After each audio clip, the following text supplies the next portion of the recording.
Warning, there will be spoilers for the most recent RuPaul's Drag Race episode. Please watch it for yourself before listening and or watching this video. Thank you very much. Again, spoilers ahead.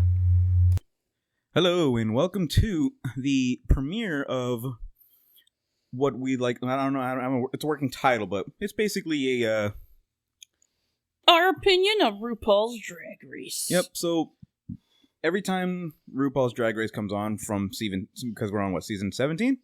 Season 17, indeed. It's been a long time. Yeah, so we just decided to start doing this. So after every episode, we take notes and we're gonna talk about it. So, I'm Ray Ray. And I'm SakuraJo. And this is our first episode of our RuPaul's Drag Race review, I guess. I don't know. Anywho. Like I said, our opinions on the episode. Like you said, working title. Which on that note, though, I mean, because nobody really knows how long we've been in the fandom. So would you like to share how long you've been in the fandom so far? I would say I've been in since you introduced it to me season 11? You came in at the end of 11. No, it was the I beginning. thought it was the end of 11. It was like the second or third episode, because I remember one of the first ones I watched was the Get Out parody. Oh, yeah, okay, yeah. And Evie was killing me with the faces that she was making while driving. Oh, and fucking Scarlet killed me too. Yeah. And fucking, the damn teacup getting bigger and bigger. Yeah, I had to pause so many times because you were just laughing so hard. It was fucking funny. God, so that puts you at what, about... Still kills you. To this day, when Reverend Dr. Silky Ganache was playing the character, like, supposed to be like the psychologist or whatever, like, every time they showed the scenes, like, there was a regular sized teacup. Then it got bigger and bigger. And that motherfucker was so... It looked like a damn, like, a bowl that you serve soup out of. Yeah, it was crazy. So you've been in for about 5 years, about I guess, as long for as you we've personally. been dating. Yeah, which is about going on 6 years. Whereas I have been watching this show since season 4. I got into it right a few months after season 3 ended. So I was like super stoked after catching up with it to see it. And I have been a faithful watcher ever since. 13 seasons in. And all the all-stars in between. I've watched all the All-Stars. I've watched Drag U. We've watched, like I said, all we've watched the UKs. season 4 all the way up to now. And We've the watched UKs. all the UKs. We've watched all the Canadas No, together. we still need to catch up on Canada and UK. We didn't watch last year's. Oh, that's right, because I can't remember which one it was, but it was just boring as shit to me. I just wasn't as invested. We didn't watch any of the new seasons for those. So we're kind of behind on the international ones, but the American ones were pretty caught up. So, that's basically how long we have each been a fan. Like I said, Sakura introduced it to me a little after we started dating, so that's why I got into it. And my reasoning behind it is because everybody thinks that, you know, it's mostly for women and queers, and it's not. To me, I think anybody can watch it that appreciates art and people expressing themselves. So if you got your allies, and allies are important. Yes, but you have your idiots as well, who unfortunately thinks that drag is only for queers and women, where the reality is, like I said, it could be for anybody who's just interested in art and people expressing themselves. And I'm a very huge fan of anybody who's willing to express themselves. Plus, they had a straight drag queen. So the famous Maddie Morphosis. Yeah. Who now does a podcast of their own. Give It To Me Straight on YouTube, and I think it's hilarious. So we're going to go ahead and get into it. I want to start out by... we're going to say all their names. And it's not going to be the order they walked in, because I just kind of wrote down their names from I have the site. order. Oh, okay. I have the order because I wrote it all down because I wanted to make sure I remembered everything. So what we're going to do is we're going to start out with the queen's names when they walked in, and a 1 through 5 scale of our first impression. Well, I do a 1 through 5 scale of my first impression. That's it. Just my first impression of them. I don't know anything else about them other than what they showed me right then and there when they walked into the workroom. Well, we started with Lexi Love. She was the first one to walk in. Yep, she's from Louisville, Kentucky. I gave her a 4. I can see it. I mean, I liked the outfit. It was cute. It was fun. And like it was just a 4. It was a nice little entrance. I loved when she was talking about her drag and like describing it, and then she says the avant stupid 2 O's. Was that? Yeah, that she did say that. Also, the first thing I said is stupid. I was like, I love it with 2 O's like boo.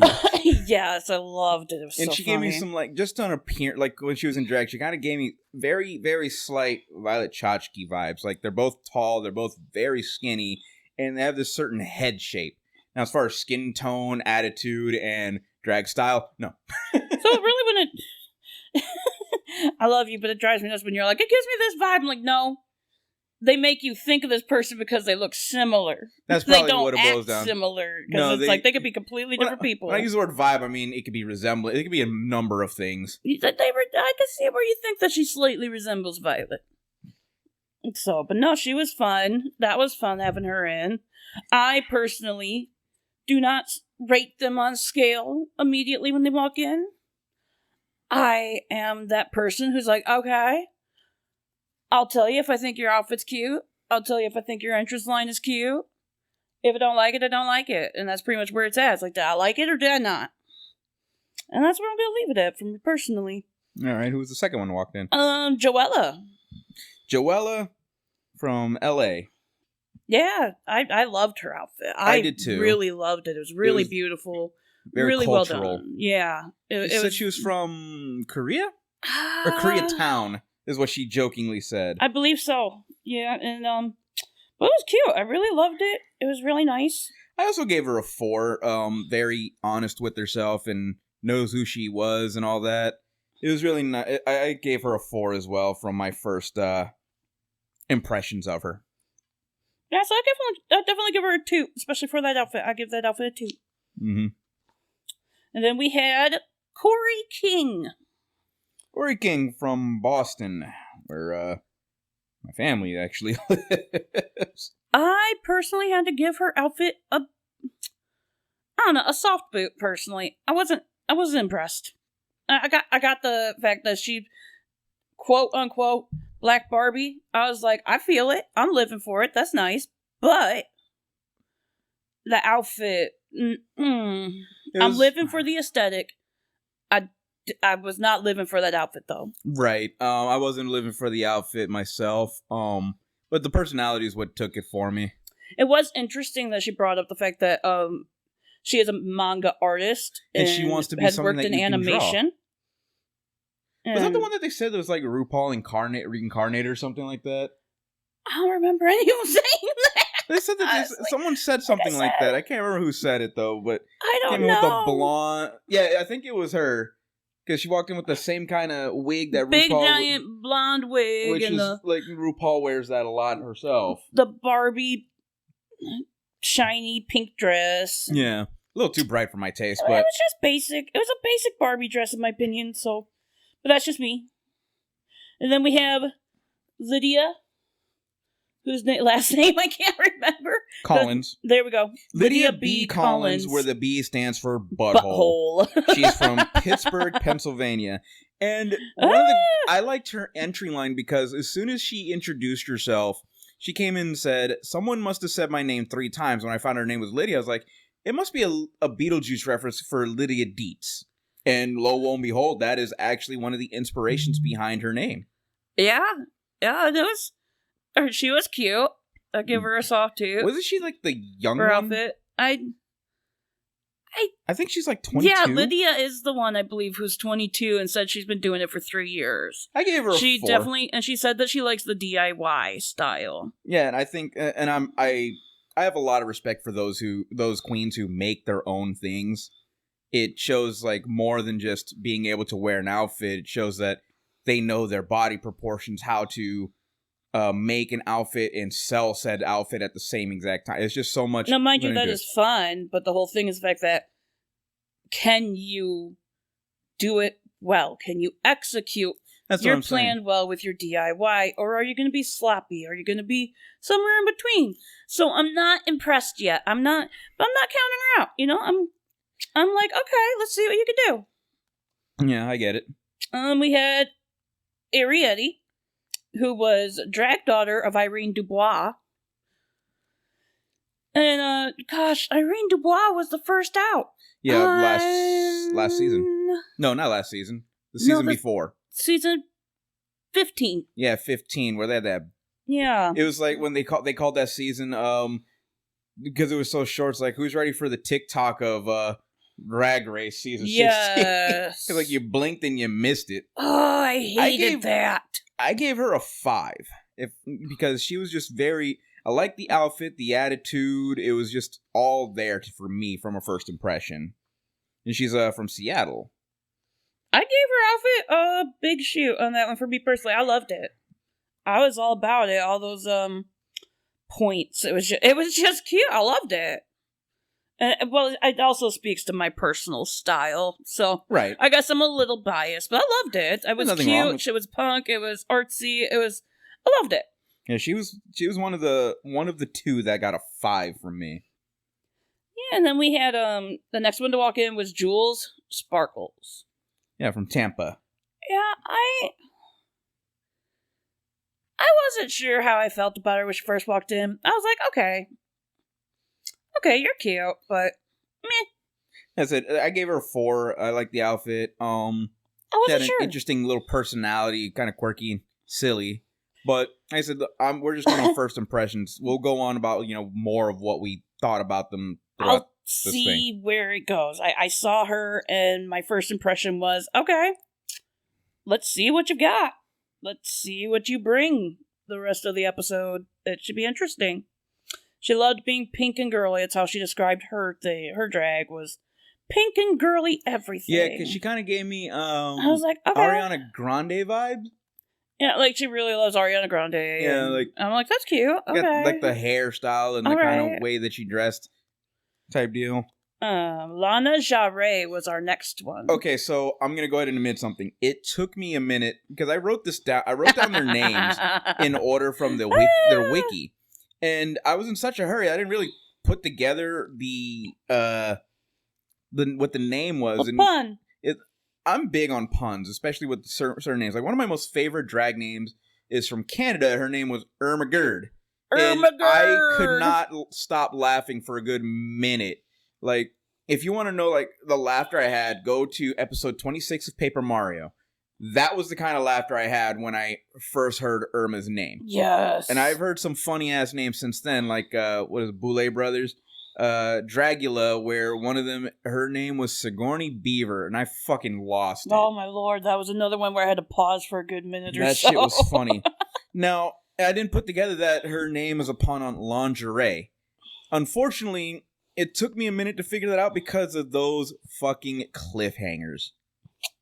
Listen, I wasn't even going to get into that yet. I was going to be nice and start with the fact that...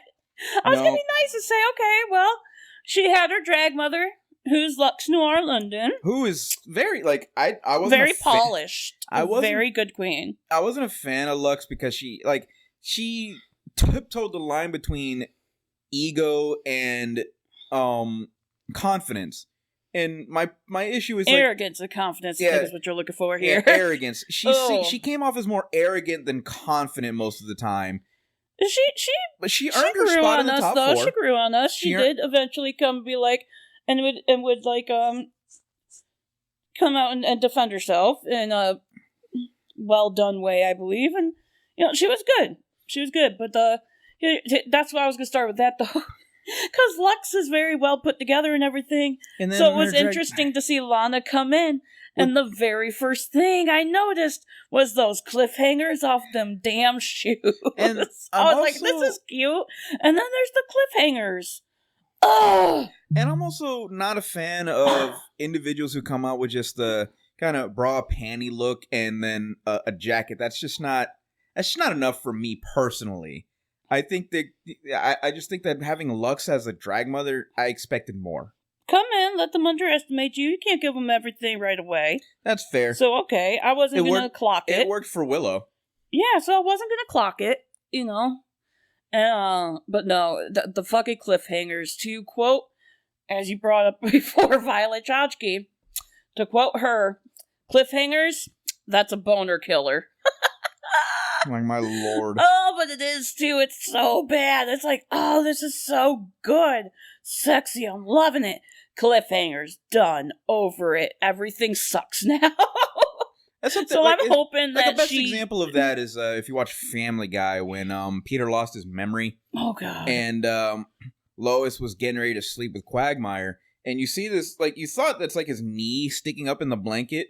And as soon as Lois says, I trust you, and he's like, you trust me? That thing went down. There was nothing anymore. Yeah, that's what cliffhangers do. That's just terrible. So I'm really hoping for Lana that here on out, she has better shoes. Yeah. And that they fit better, because that just was not the look. No, it was not. Who came in next? Oh, gosh. Sam? I did like I said, I did not write down their last names on my notes. Sam Starr. There we go. From Leeds, Alabama. That is the first. That was the one with like a super southern accent. Yes. Like a southern belle, I guess, is what she's trying to portray, and not bad. Like, she's like super. It's just interesting how she is about that. Just like a southern belle type deal. I liked the American flag look of her dress. It was cute and it was well done. Mm-hmm. And so she's very pageant. She said that herself. And I mean, you could see that when she walked in. Was she the one that says, like, anything gay, I'm into it or something like that? She might have been. I have to rewatch, remember. but then again, that's what I do. I like to watch the episode and then I like to rewatch it so that I can enjoy it the first time, get my initial opinions. And when I watch it a second time, I always end up finding other details I didn't notice at first. Which makes sense. And it sticks with me more on who said what, who did what. And this is brand new, so we're trying to find a good happy medium here. We'll get there. But the interesting part about Sam is Trinity the Tuck is her drag mom. Yes. And what makes that extra interesting this season is Jules is drag mom. Oh gosh, I wrote it here somewhere. So anyways, Jules' drag mom is Trinity's sister, drag sister. So that makes Jules technically Sam's drag niece. And Sam, Jules' drag aunt. No, they broke it down actually. They did. They broke it down as like, okay, no, Jules is the granddaughter of the drag granddaughter of Trinity. Yeah, no, that's what I'm saying. Sam is Jules' aunt. Yes. Not Trinity is Jules' aunt. Because Trinity's at the top, and then you had one below, and with the other one that's the aunt, and then Jules. Yes, because that's what I'm trying to say. No, you said that there was the sister of Trinity. It was the daughter of Trinity. No, Jules' drag mom is Trinity's drag sister, which is what makes Sam Jules' drag aunt. Okay, I must have looked at something different then. Because Trinity has a drag sister. The drag sister happened to be Jules' drag mom. Trinity is Sam's drag mom. And it all kind of works out in some way. I don't fucking know anymore. It's so confusing now that we talked about that. We'll figure it out eventually. All I know is that they both said and both agreed that Sam and Jules are aunt and niece. Yes, that is about the 100% fact right there. Now I'm all confused. This is why I like watching it the second time. Someone brought it about. I was like, okay, now it makes sense to me. I should have wrote it down to make it more into... It is in the show, so if you guys watch the episode, you will know more than we did, apparently. Like I said, I usually do better when I watch it the second time. But again, like was said by Ray Ray, we're fresh, we're new, and we're gonna get on our feet eventually. But who came in next was interesting, and that was Anya Nerve, which is my favorite name. That is I usually I have this tendency of picking a favorite name for a drag race season or any type of drag season, and Anya Nerve was my favorite of this season. She was fun. She had a really good look. From Cleveland, Ohio. Opinion. I liked her look a lot. I'll definitely toot it. One of my favorite things, though, is when she came to them, I'm Anya Nerve. You about to be. Yeah. Yes, I forget who said it, but someone said that to her. It's like, you about to be. I can't remember who said it. I think I want to say it was Lexi. Who's the one who walked in first? Yeah. I think it was her who said it. That shit was funny. She says that she's a theater queen and an artist, and she has a BFA in painting, which I think is very interesting, and I'm excited to see how that's going to play into her drag throughout the season. Yeah, I'm curious as well. Our next one up was Susie Toot. Okay, so my first impression of her, when she first walked in, I was just like, kind of like Lucille Ball. My first impression was Betty Boop.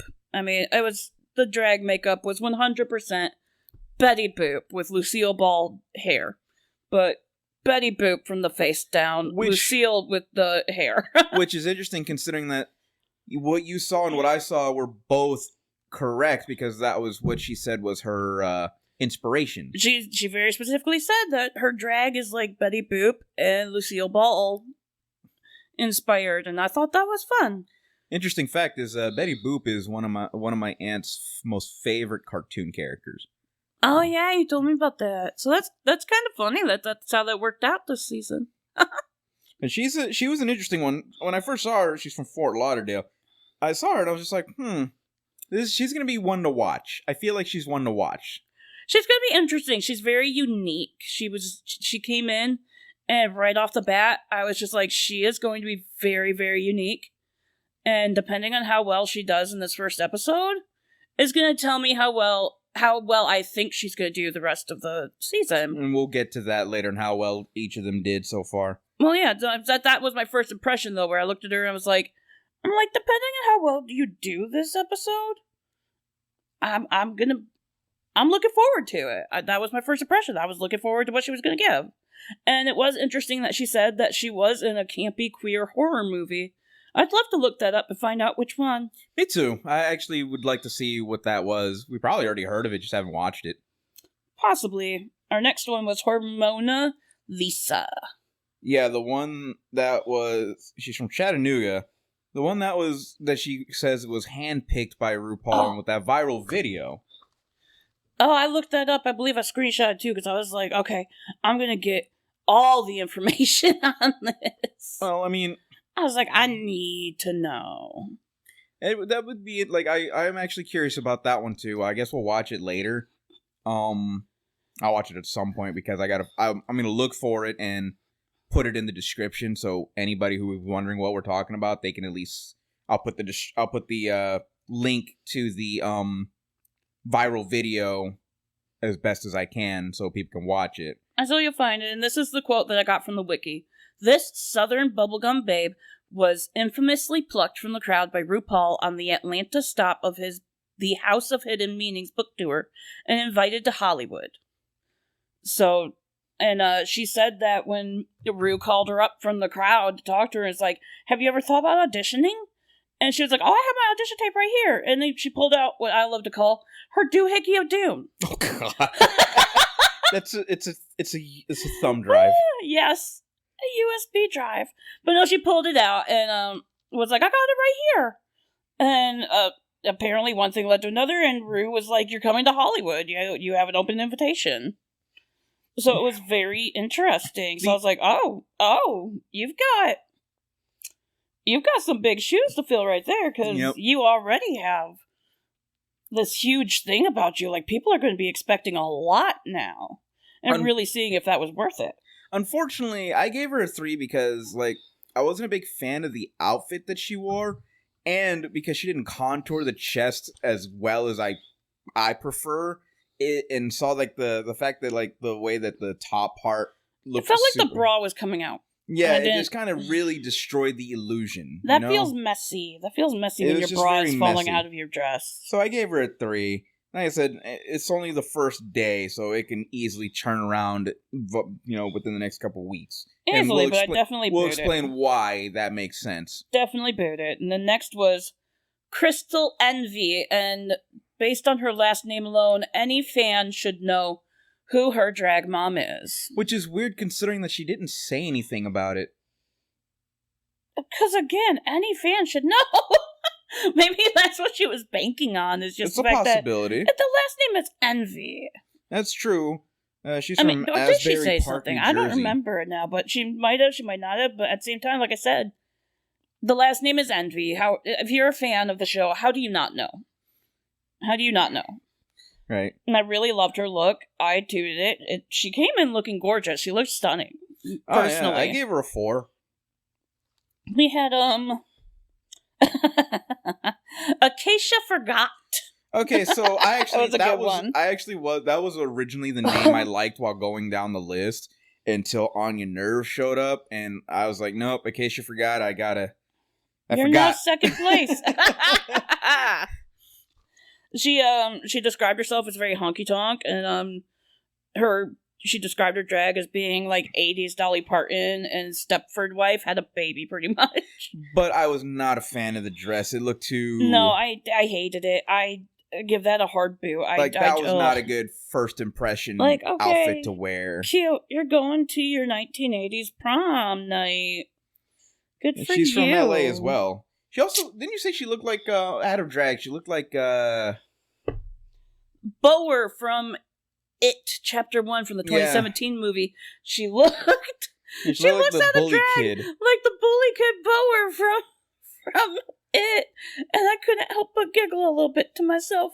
Lord. She really likes country music, though. Her aspiration, she said, was to go to the Grand Ole Opry. And I think that's very interesting. And after hearing that, I was like, okay. Based on the herstory of the show, my first impression was that should be very, very interesting how it plays out for her this season. And that was the first thing I thought. I was like, based on herstory, that being your aspirations, that being like your big, big thing, I'm interested to see where you go, honey. I'm interested. There was Lucky Stars? Lucky Stars is from Miami, and she's the other person I gave a 5 to. Her outfit when she walked in, like, she was covered head to toe, and it was just very colorful, very unique. That beautiful... I don't know how else to describe it besides this beautiful paint look. Yeah, it's like, I don't know how to describe it myself, but, like, it was the uniqueness of it, it seemed like so freestyle, I guess, for a lack of a better term. Yeah, she called herself the animated fantasy, and I could see it, and I'm absolutely living. I love it. Oh, I love it too. I give her look a good 2. Like I said, she was the other person, because like I said, I did a scale of 1 to 5, and she was the only other one that got a 5 from me. And she also likes to say that she's like more of a living cartoon, and I loved her little quote. She's like, she's like, you have your queens who are Party City, I'm the Home Depot queen. Yeah. She called herself the Home Depot queen. I thought that was so funny. So let's go ahead and let's go into the actual episode itself now, if that's all right. Yeah. So it started out with what they called Squirrel Game. Squirrel Games. Oh god, that was before they even walked into the workroom. Oh my god. I wanted to talk about the queens first, want to get them front and center, and then we got into the episode. No, it was just funny that it's like, even before they walk in or anything else, even us, the audience, is just kind of like, what the fuck is going on right now? Because we saw a lot of the older queens. We saw Pork Chop, Angeria, Trinity the Tuck, Carrie Colby, Kylie Sonique Love. Yep. Who else did we see? Or does she go by Kylie Sonique? I forget now. I can't remember, but that's what I remember from when I first Kylie Sonique Love is what I remember, but I think she goes by Kylie Sonique now.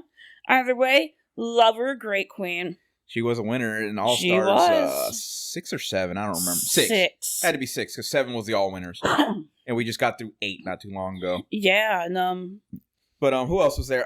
James Mansfield was in there too? James Mansfield. There were just so many of them. Morgan McMichaels, I believe, was also there. I think I saw her. There was just so many of them, though. And it was like, I just kind of was like, the fuck? And then what killed me was the giant little pound cake. Yeah, which was basically the red light and green light. It was the rue light and green light.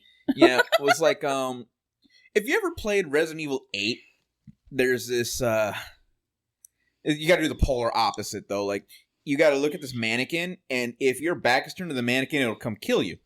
where if you move away from it, but like where in this case, if little pound cake, what that was called? Lil Pound Cake. You're not my when real dad, and you never will be. When she's turned around, you can, they're dancing or whatever, but whatever they're doing, I can't remember. They gotta dance their way up there. You got and then when sachet. Shantae. When When Little Pound Cake turned around, you had to stop, and if you didn't stop, you got cream pied. The best way that I could describe it, if I were to try and describe it to a video game, because it literally was just Squirrel Games. It was literally just Squid Games, but for drag queens. Yeah. I remember the one. What was it? Final Fantasy 9. Oh, the one that you fucking can't do to save your life. I did it. I finally did it twice, mind you. But that was because I brute forced it. Not the point, but it's like red light, green light. That was the same thing, and it's like literally you get caught, you're pretty much dead. Yeah. They did that in Nola. You got two of the pit crew who had like the little mask thing on, but had just like the other Squid Game, what like in was Squid Games. on the face though? It was one had a squirrel. Yeah, and I can't remember what the other one had. And then Rue had like this fucking witch doctor mask. The plague doctor. Plague doctor mask. It was so funny. Pushing the buttons, and if you sat there and noticed it, that everybody who got cream pied were all the older queens, and the queens who won the challenge of getting to the finish line were our season 17 queens. Of course, because they get to move further into the Squirrel Games. And so that was a nice intro, and then we had all of them walk in, and we got to learn a little bit of history about them, walking in. Well, like we just talked about, it was cool. And then, so the guest judge was Katy Perry.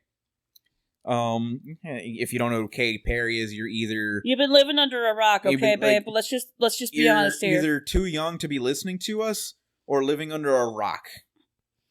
Cause not even too young. At this point, you're just living under a rock. And that was interesting to see because she actually already knew one of the queens. And actually seemed very close to said queen. Yeah, but she came in after everyone got out of drag and everything, so I'd like to talk about that one first more than anything. Well, one more thing before that. There's two more things I wanted to do. So, one, when the video popped up, because, Rue always does the little video before she walks into the room to greet the queens. She changed her hair. She got rid of that, She changes her wig remember before, she used to always have the big regularly. Blonde wig. She used to always have that blonde wig, and then she changed it to that, what they call it, the pussycat wig or whatever. Yeah, and then she had another wig. I mean, she does change her wig regularly anymore when she does her little videos and introductions there.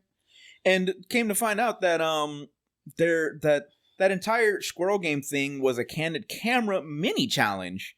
Yeah, which was fun, and the winner was Lana Jarre. That was it. Yeah, Lana won. She actually was the mini challenge winner. Like, no one knew that was going to be a mini challenge. No, but it was cute, and she got a nice $5,000 out of it. And Rue decided to bring back Rey the Queen.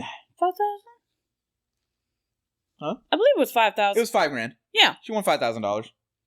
So now we're going to get into a little bit of the history, a little bit more about after they learned what the challenge is, which is a talent show. It's a talent show, and they decided to split it into two. This is the third season in a row. Because they did that back, actually, no, was it? Third season in a row, because they did it in season 14. They like doing talent shows for quite some time now. They've really enjoyed it. I think it's a good thing to do, because it shows, it gives the judges, especially Rue and Michelle, because those are the two that are always there, it lets them know, who is this person?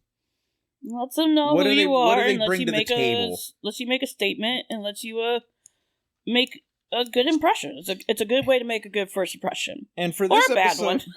And this was called the Drag Queens Got Talent, and it's part 1 because we only had half our queens doing it. And they also had their category was it Mask for Mask Singer?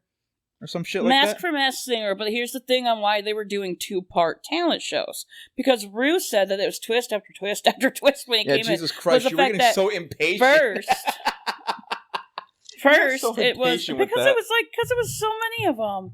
But first, it was, okay, you guys are going to do talent shows, but in 2 parts. So only half of you are going to do this week for a talent show, and the second half will do it in the next week. No, but on top of that, here's the twist. Rey the Queen is back, and the week 2 queens were the ones who were going to judge week 1 queens and place them on Rey to Queen. And the Rey to Queen, whoever got the lowest score, was they had to be put up for a lip sync for your life for week 2 with whoever's going to be the lowest score in week 2. Yes. And so I was like, oh my god. I was like, this is going to be very interesting. I look forward to it. Ooh, the drama it will cause. I was like, ooh, and I live for it though. I like the drama in Rupaul. I also enjoyed like when everybody was getting out of drag. They kept on wondering. Like one of them kept on wondering. I think it was Arietti. She was wondering so damn much. What did Lucky look like? She liked Lucky. They wanted to know what each other someone else looked. who really wanted to know what was under that whole outfit that Lucky had, and Lucky's not a bad looking person at all. Arietti was like enthralled and in love, basically love at first sight. Oh yes, pretty much the way that I got my notes is the fact that Corey was the first one to speak up. Corey was quite interested to see what Lydia would look like under all that drag, and when she did finally see it, she was like, "Oh, not what I expected." But she's cute. She thought she was gonna be like a hot topic type chick, but turned out to look more like a barista appearance. Yeah, and like her Corey type. was loving it. Corey's like, "Ooh, she cute." Mm-mm-mm. And then I can't remember who said it, but they said that was it Jules? Yeah, Jules looked like a. Nope. Anya said that. It was Anya who said about Jules. But it was Anya who said it. I couldn't remember who said it. Anya said that Jules looked like Ariana in drag, but when she took it off, she looked like a 1997 Jeff Goldblum. Yeah. And I have to agree that when I saw her in her confessional, after Anya said that, I was like, oh my god, it's giving me super fluffy Jeff Goldblum hair from Earth Girls Are Easy. And what's interesting Such a funny movie. Jeff Goldblum being like the most handsome man on the planet to you. Ever in the history of time, he is like only hall pass, and it's. I feel like I feel like Jules, just based on that, would possibly be your trait of the season. just based on the fact that he resembles Jeff Goldblum would be enough. Listen, Jules is a cutie out of drag, cutie in and out of drag. I'll give it to her. That they resemble Jeff Goldblum just like up their stock. That's why she's a cutie out of drag. I mean, I know I'm not her type, but still. I just thought it was funny. And it was funny as Anya said Jeffrey Goldblum. I'm like, who the fuck says Jeffrey Goldblum? I know. Like, come on now. Like, Jeff Goldblum. But you were talking about Lucky. Now, it was Arietti who was, once they saw each other out of drag, that's when Arietti was all like, Lucky? Or... like finger in the mouth and everything. Or it was Lucky. Like bite their tongue almost. It was Lucky with Arietti. I don't know. Either way, they just were both like super flirty, and it was like, oh, what's it like where you're from? It's like, oh, it's a nice town, it's a nice city, very flirty city. That was oh, that was fun. That was Arietti talking about Seattle. Yep. Arietti was talking to Lucky about like, oh, very I used flirty. to live like 45 minutes away from Seattle a long time ago. I only went once, and that was St. Patrick's Day, and that was literally my first impression of Seattle, and I said I'll never come back. Terrible choice. I didn't have a choice, but that's a whole nother story for a whole nother day. But still, no, you were missing out on a fun drag scene, apparently. Apparently I was. Oh, aren't you glad I introduced you? Jeez, I missed out on a lot of things because of my work schedule at the time. Oh, man. And it was interesting talking about Arietti. It was interesting to find out that Arietti and Lana had already made, like, this really secret alliance with each other. Yeah, that was crazy. And I wonder if it's going to succeed. Because we've seen an alliance before with Monet and Trinity the Tuck. We've seen many alliances. Well, I feel like from the ones I can, like I said, the reason why I bring up Monet and Trinity the Tuck is because theirs actually worked. Well, I mean, I'm just saying we've seen many alliances. That was their goal, to reach the finale together. Yes, but we have seen many alliances. Theirs was the most successful, of course. But there's been many. But it was interesting that the way we found out about their little alliance was after... during one of Lana's confessionals. Yeah, I was like, oh, what? It's like, when the fuck did they have the time to do that? I was like, oh, okay. All right. So interesting. And so, I know that a lot of them were, when it came down to it, they were like, oh, I don't know, do I want week 1, week 2? For the most part, the queens seemed to get what they wanted. For the most part, most of them got the week 1 or week 2 that they wanted. Yeah, 6 of them immediately off the bat said, "I'll go this week," and then they had to kind of coerce one to come in, and I can't remember who it was who decided. I forget, but I want to say it was Lydia.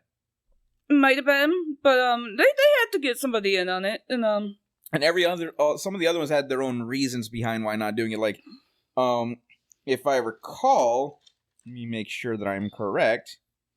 It was Sam Star and Acacia did not want to go the same day because they both had a country song they wanted to do. They were both doing country, yeah. And they didn't want to do it both in the same time. They wanted to do neither of them separate. wanted to be like, okay, we're both doing country. It's, now it's like extra pressure because now we're being compared automatically right away. It's like, okay, I get it. And then, Hormona wanted to go in the same week as Corey because I think it was Corey.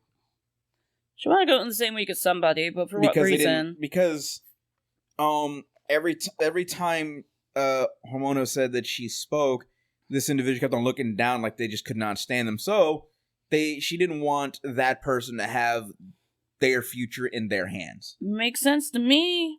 That was the main thing. And then Anya wanted to wait because she wanted to see what type of energy she was scoping out everybody. That was her plan. She wanted to scope out what was available for at least half the crew so she can plan on how she's gonna do her thing when she does it, which it's strategic and it's very smart.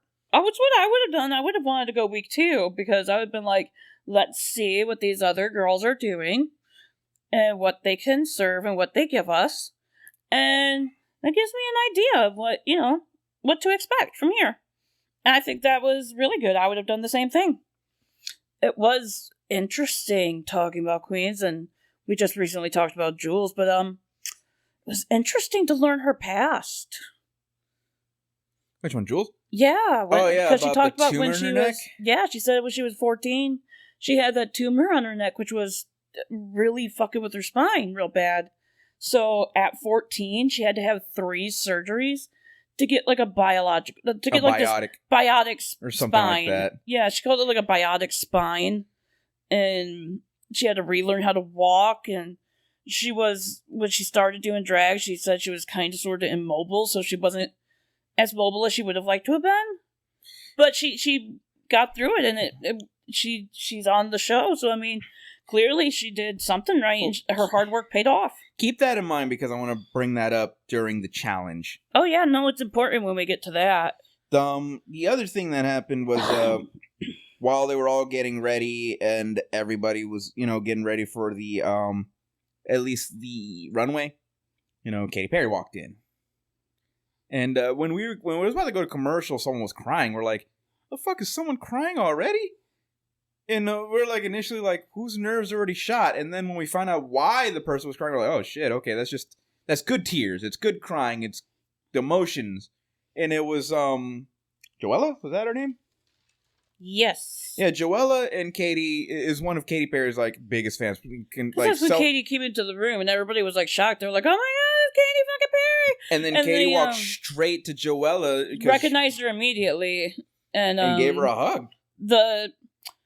They actually at one point before challenge started and everything, there was one point where you got to see all the pictures that Joella had taken with Katy Perry over the years.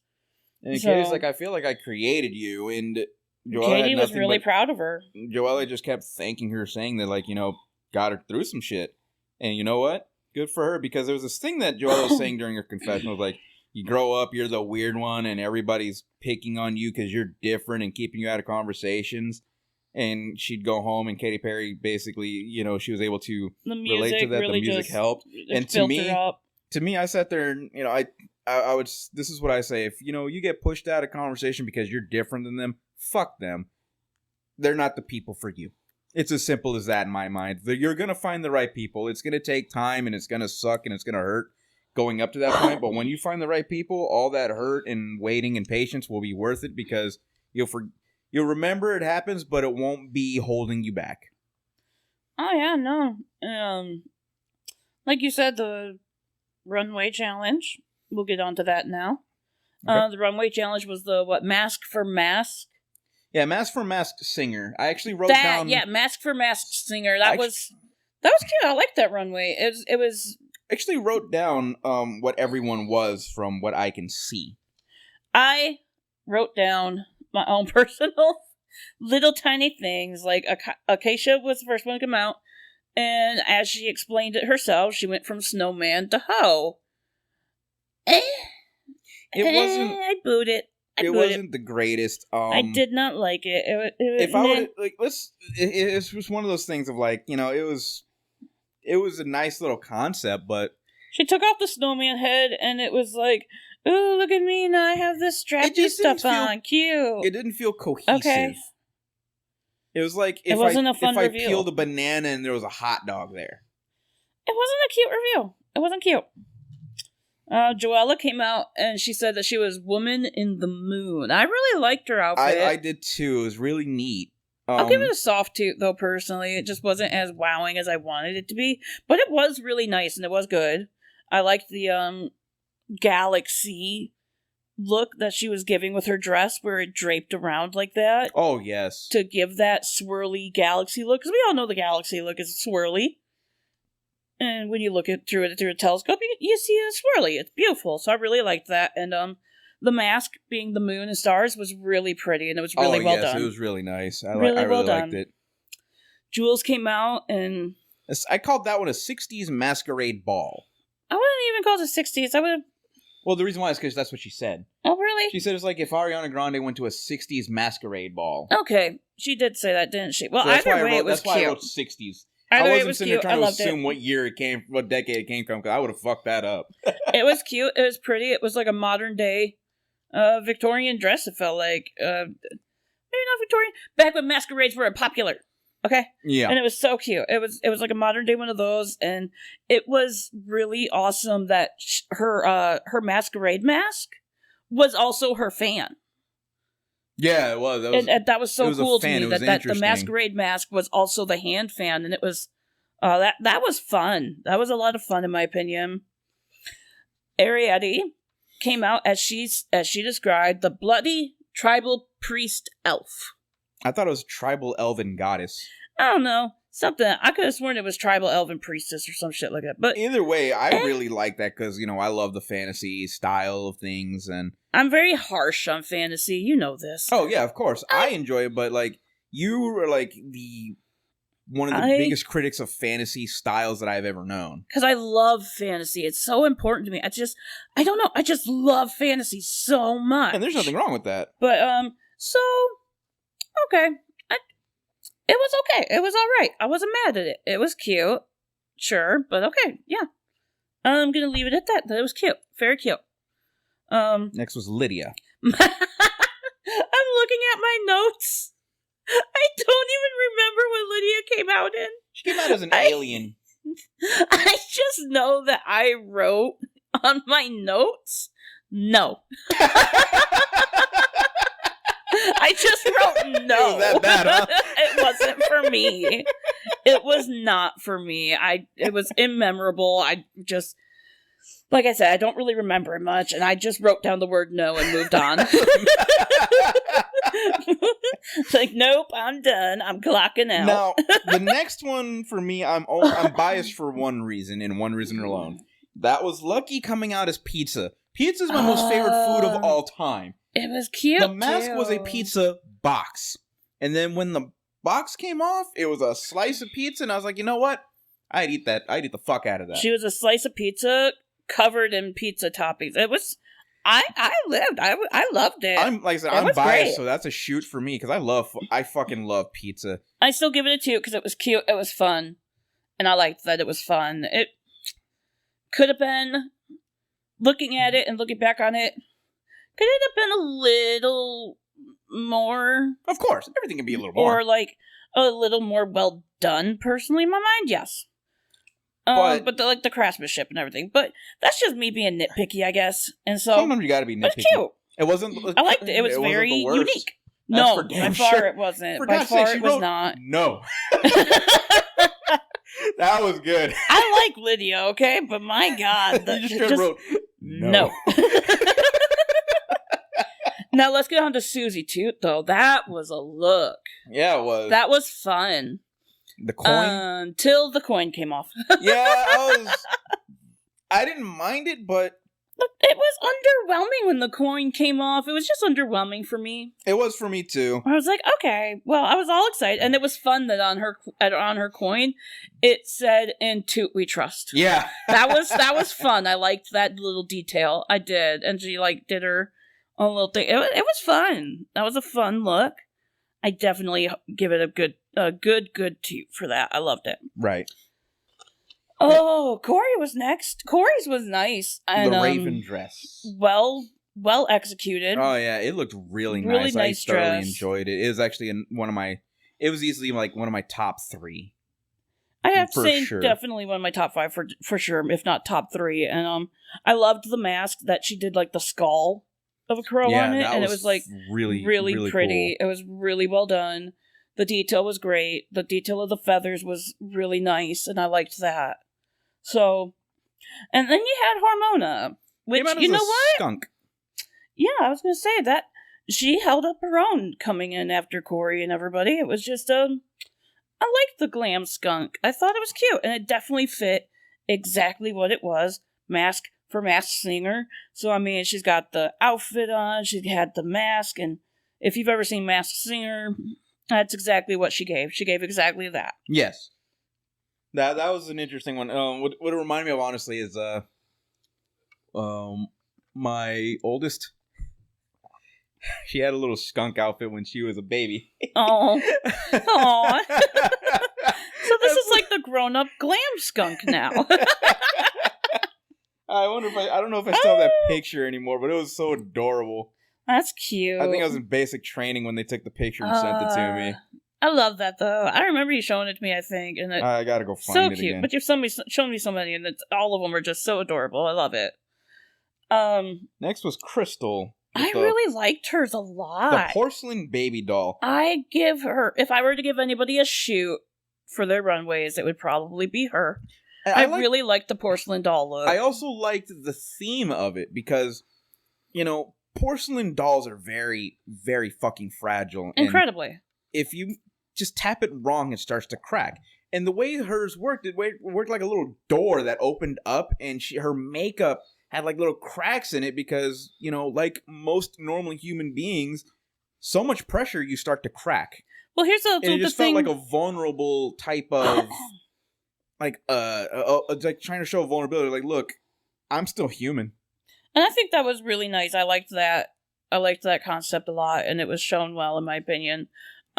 What I got out of it and what I loved is the fact that when you look at a porcelain doll, they're perfect. Okay, they're absolutely perfect. They're the high standard of beauty.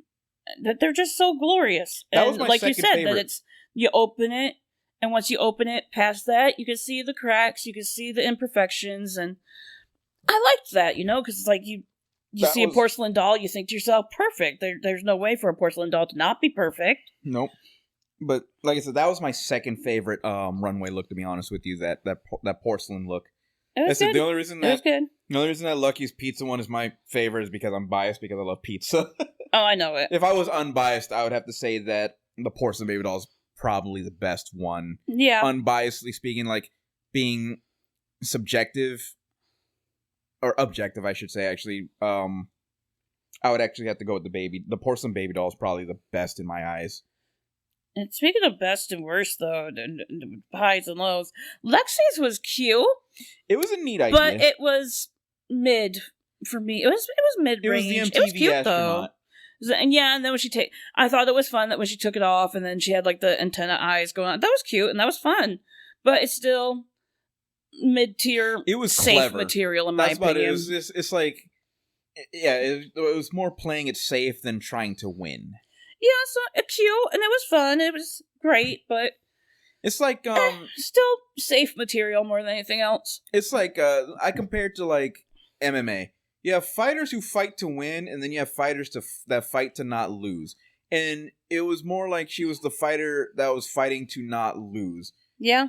It's like what people call the crotch sniffers, as they call them, that are the heavy grappling game, and all they try to do is take you down and just hold you there for 15 to 25 minutes, depending on how long the fight is, Yeah. just because it scores them more points. And people hate that. It's boring. Okay, I'm just gonna be honest. Like, it's boring. Like, if I don't mind a grappler, as long as But they don't be do boring. something, just do something with it. Exactly. Don't Go be for boring. submissions. Beat the shit out of the person on the ground. Don't just hold them. Yeah. They've actually changed the rules, but we're not going to get into Another that right day, another time. now. We got Lana. Lana out as Del her Rey. cat. Oh, she came out as her cat Gouda, and I loved that. She was all like, "It's good," because always have a good Gouda time or something. I don't know. It's always Gouda with Gouda, or I don't remember now. like Top of how my head, but it was cute. I loved it. It made me giggle, and That was another one I really liked as well, Yeah. because she loves her cat, obviously. the mask was well done. The detail was beautiful, and then it was fun that when she opened up the mask, you saw all the rhinestones inside it, and that was just so cute to me. I was like, oh, okay, all right, good details there. I like that. You're thinking about everything. Oh, You're yeah, not just thinking about the outside. You're thinking about how attention it's to going to look detail when you was open there. it, and that was nice. I like seeing it. I love seeing that. Anya's was a pretty powerful one itself. Yes, she's all about the black culture, black history.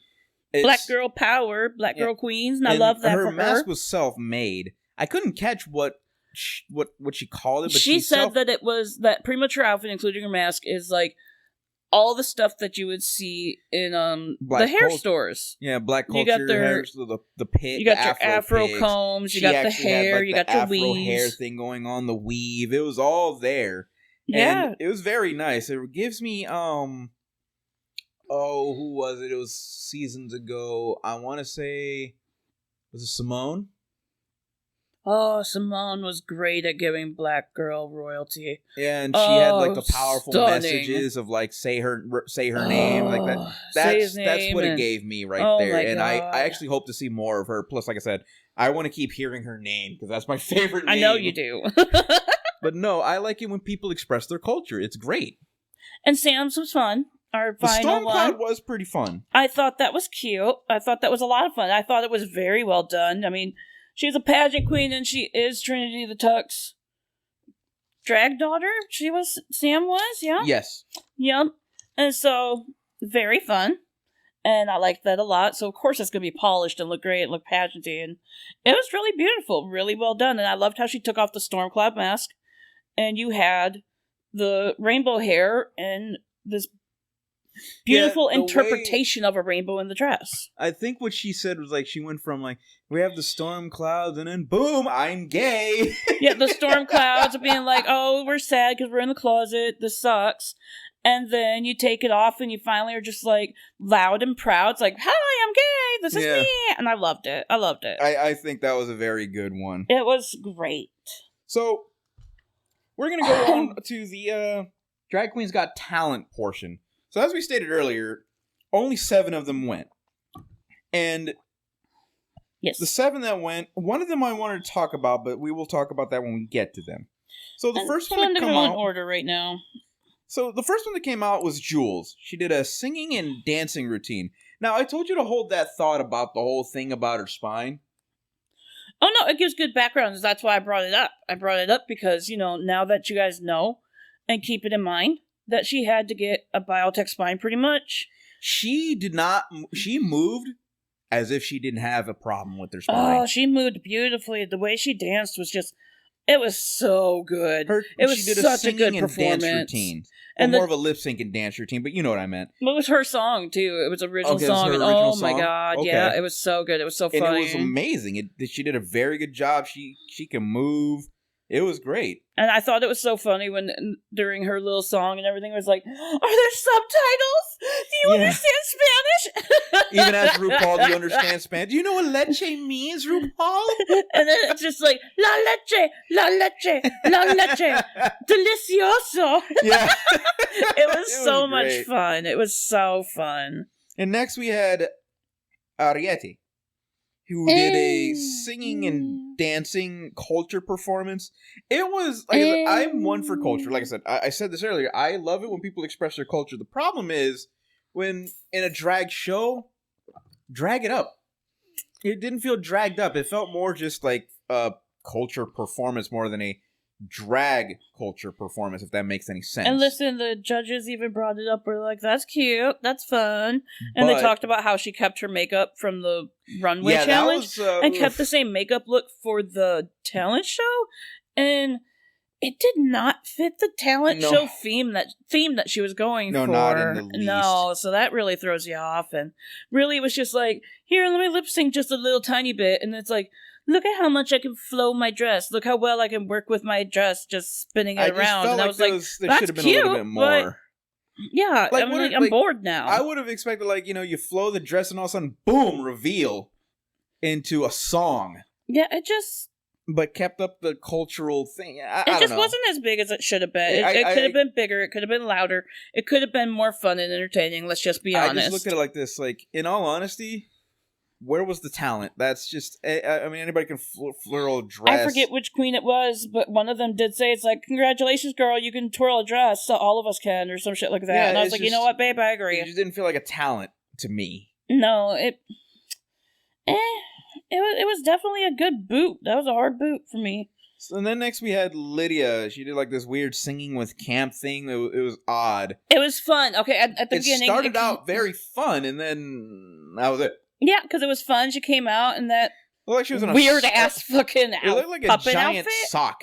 It was fun. It was cute. And I was like, where is this going?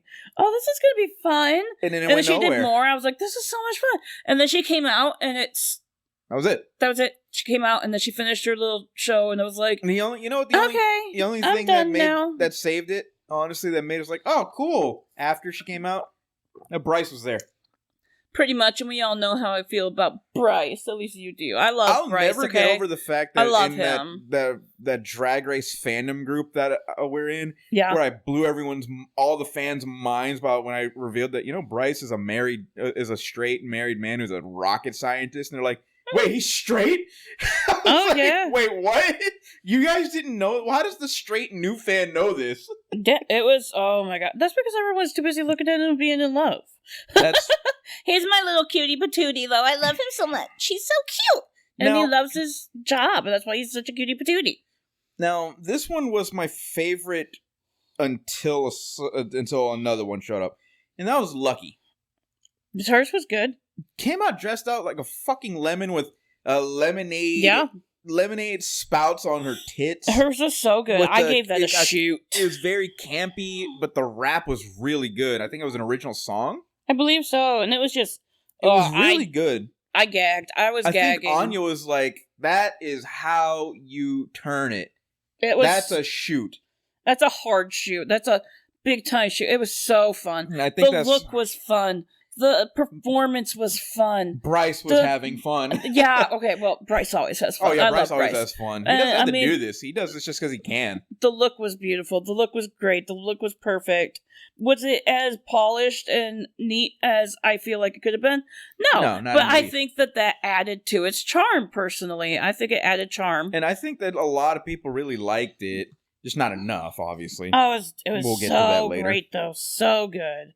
So good. Next is Joella. Now, Joella was really wanting to be a part of this. That's why, she was one of the... She automatically, she was, one of the first ones to put her hand up, I want week one, end of story, it's mine. Because she wanted to perform for Katy Perry. And you know what? More power to her. And Katy said that was her number one kitty cat. Yes. Unfortunately, the performance wasn't... It was a little lackluster. It was very lackluster. It was a little lackluster. Very underwhelming. Especially coming after all these other talent shows we just watched. It was a little lackluster. but not so much that I would place her at the bottom. I wouldn't have put her on the bottom. I personally wasn't would not bottom have. tier. It was cute. I mean, like, If they were doing it like, the top 3 and the bottom 3, I would have put her probably bottom 3, but a high bottom 3. I would put her at the top of the bottom. Because you have your bottom 2 who would have to lip sync, and then you have that third bottom that would become safe. Yeah. I would put her as the bottom that would become safe after, saying who the lowest 2 were. Yeah. Yep. And then, but it was still a fun show. I liked the song. But I think what saved her is that she did have great energy. And I liked her song. Her song was fun, yeah. It was an original song. It was about herself. And it's fun. It was cute. It could have definitely been better, in my personal opinion, but it was cute. She owned it, and like though. I said, she had great energy, and that's half the performance right there, is how good of your energy, and if your energy matches the performance that you're trying to give. All right, so we got next was Acacia, who did a country song live while playing a guitar. Now, the song she chose. It was. I'm not a country person. I'm just gonna kind of. I kind of don't have a real opinion. The only thing I could throw in the opinion is like it was unique in singing live and actually playing the guitar live. But that's as far as I'll go with it. I do like country, so I mean, for a country song, I thought it was good. I thought it was fun. She there was not enough articulation in her song, so I mean, like, you couldn't always hear the lyrics that she was using, so that was a bummer. And oh gosh, I don't know. I just didn't have the energy from her that I should have gotten. It was almost non-existent energy. It was kind of blah. And the song that she chose to sing, it was not great for the talent. It just didn't fit. It wasn't great. Okay, it was a fun song, but it just song that she was singing. Yeah, that was her song. Oh, that was her song. Yeah, from what I remember, but I don't know. Unfortunately, I liked the song. I would have listened to the song myself personally, but like I said, there was a lack of articulation, so it's like I could only understand half the lyrics, and her energy was very nervous energy, in my opinion. It just came across as very uptight, anxious energy, and that wasn't fun to watch. That's not a good thing. No, that's not fun to watch at all. So it was her downfall, honestly. And then last but not least, we had Susie, who this actually turned out to be my personal favorite, honestly, who did a tap dance with a song, and it was great. And then in the middle of it, decided to do... She said that she was going to do the Gettysburg Address in Morse code with her tap dance shoe. And you know what? Everybody was eating it up. It was so funny. It was so good. Nobody had anything negative. Like, no. Even the queens during their confessionals that if I can recall correctly, none of them were negative at all. None of them were No one had anything bad to say. No, because they thought it was very unique, and they were just like, you know what? That's one to watch. And that's why I said earlier, that's one to watch. She's going to bring something that's very unique and very interesting, and she's like the second one you've ever seen fucking tap dance? Yeah, because there was a tap dancer on Boulet Brothers, but that's a different story another day. But the first one to tap dance on RuPaul's Drag Race. First one to tap dance on RuPaul's Drag Race that I can personally remember. Laugh. Yeah, it was fun. And the number, and I jokingly but still firmly believe that if you can make Ru laugh, you're good to go. It's a big deal. You know when you're really good to go? You make fucking Michelle laugh. Yeah, she's a hard one to crack. She's a hard one to crack, but if you make Michelle laugh, you're in. Yeah, you're doing well for yourself. You have nothing to worry about anymore. Yeah, and Susie was one of the ones when she walked in, my first impression was, you're very unique. You're really something else. You have some interesting energy, and she was one of the ones that I was interested to see where she was going to go. With a talent show, I was really interested to see what she was going to give. I did too, because she did mention she was going to do a tap dance, and I was like, I wonder how this is going to turn out. Yeah, I was like, it turned out amazingly. So when they came down to it again, so they did, like I said, they brought up Rey Queen. So the individuals, the 7 that did not perform, they got to rate the ones that did. And that was right at the beginning of the episode, just like Ru said. The top 2 ended up being Jules and Susie. And you know what? I was very happy about it because I thought that Jules did amazing and Susie was my favorite one. So I was very happy about that. The safe ones were Arietti, Lydia, Lucky, and Joella, and unfortunately, but not surprisingly, Acacia was the bottom. Yeah, it was sad to see, but it was very expected, to be honest. It was very, very expected. So I want to do a thing. I want to do, because we're probably only going to, there's probably the only two, this and next week are going to be the only times we're going to do the Rate a Queen. How would you have rated them? Who would you have put as number one? You know what? Let me see your notes, because you know how I am about rating things. So give me your notes. Well, all I wrote down is what they did. Well, hand me your notes so I can see, so I remember my little refresher. Well, you do yours, and then you can have it back and do yours. I guess if I were to do mine, Jules was definitely a top. Because you got to place in my number. Mm-hmm. Who's number one? It's so tough between Susie and Jules. But for me personally, I would have put Jules in the number one spot, Susie in the number two spot. Okay. My next one, I definitely had to put Lucky at number 3. And that's so tough between the three of them. To be like, who am I going to rank as 1, 2, and 3? It was so hard between the three of them. Oh, I was having a hard time while watching it. Lucky, I'm going to put Lucky at my 3rd because Susie's was a lot more unique in my opinion. And Jules's, I was living. I was living Jules for her. I was bopping with her everything. I wanted to get up and dance too. I think I'm going to finally use this correctly. Jimbo vibes. For who? For fuck, I just forgot their name. Jules? Lucky. Oh, for Lucky? Like this very weird campy thing. Yeah. I'll give it that. Like Jimbo is what. Jimbo got to throw fucking baloney at RuPaul. How does it get any? You can't top that. So silly. My next one after that for number 4. Yeah, I'm gonna have to put over my number 4. I'm gonna put Arietti. No, not Arietti. I'm sorry, Joella. I was looking at the wrong one. Joella, I would put as my number 4. Okay. My number 5 would have to be Lydia. Okay. Because it fell flat at the end. It was cute, it was fun, and then towards the middle, it started dropping, and then the end, flatline. Complete flatline for me. Okay. But, and then I'd have to do Arietti. That's 6, okay. As number 6, easily, again, it was just twirling a dress, and that was beautiful. It was beautiful to see, beautiful reference to culture. Not talent show worthy. And then, of course, I hate to say it, Acacia, definitely the bottom. Okay, so... the vibes and the energy just wasn't there for me. Okay, so, believe it or not, the only difference between yours and mine is the 1 and 2 spots. Okay. Susie was my number 1 and Jules was my number 2. Okay. And everything else is exactly the same. Yeah. More or less for the same reasons. Okay. All right. So, we ended up with a top 2 of Jules and Susie, so they did a lip sync for the win to Katy Perry's song Woman's World. I want to say it's funny that our top 2, our personal top 2s, we're the top 2. Our Rate a Queens were like the top 2s of everyone else's Rate a Queens. The Queens rated the top 2 as our top 2s, except my number 1 and her number 1 were different. The Rate a Queen tallies added up for those two to be top 2, so it's kind of funny that worked out. And after, so I'm not gonna say who the winner is yet. So during the lip sync, we thought that one was killing it, and the other one was like, Listen, don't watch this. We should have put a disclaimer sooner. But if you're watching this and listening to it, do yourself a favor and don't until you watch the episode for yourself.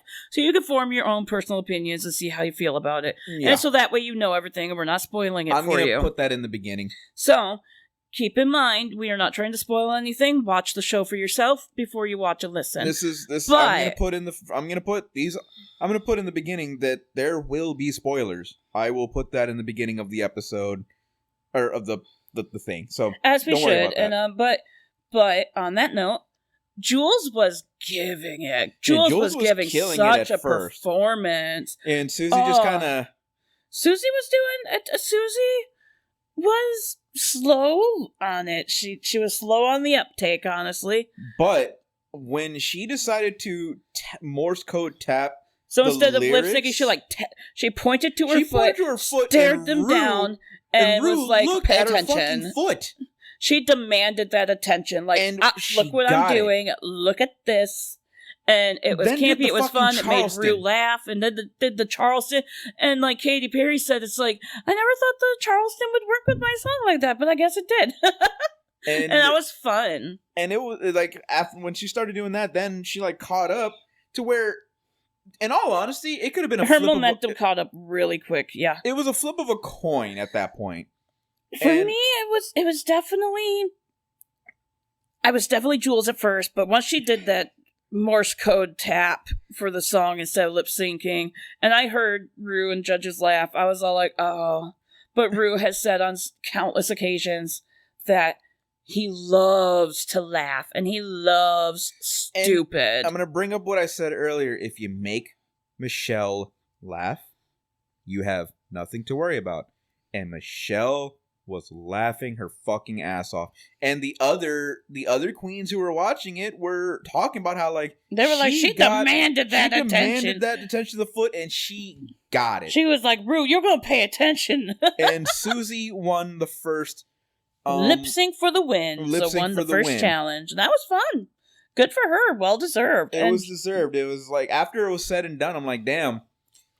It was very close, but like I said, to me, it was a flip of a coin. It was fun that it wasn't an assassination. No, God, no. I love close lip syncs, but nothing will be as good as Evie and Brooklyn's first lip sync. Oh my God. Nothing has ever topped that one for me. The closest for me to that, the very closest was Marsha Cubed against. Oh. I know what you're talking about. Oh my God. I'm such a bad fan. I can't remember her name. She was the runner-up. Anitra. There it is. When Thank Anitra you. Jumped over her. She spelled her fucking name in the Walk That Fucking Duck song. How could I possibly forget? That's got to be my second favorite lip sync in all of history. Nothing's going to replace Evie and Brooklyn for me, like I said, but second best for me. And that was actually Michelle's favorite, was Anitra versus Marsha Cube. That was her favorite. So, like I said, it was a good lip sync. I'm excited to see how it's going to go next week. Yep. So, I hope you enjoyed our first episode of our Drag Race working title. Thingy-mabobber. Yeah, there's a word for it. I just don't fucking know what the word is off the top of my head.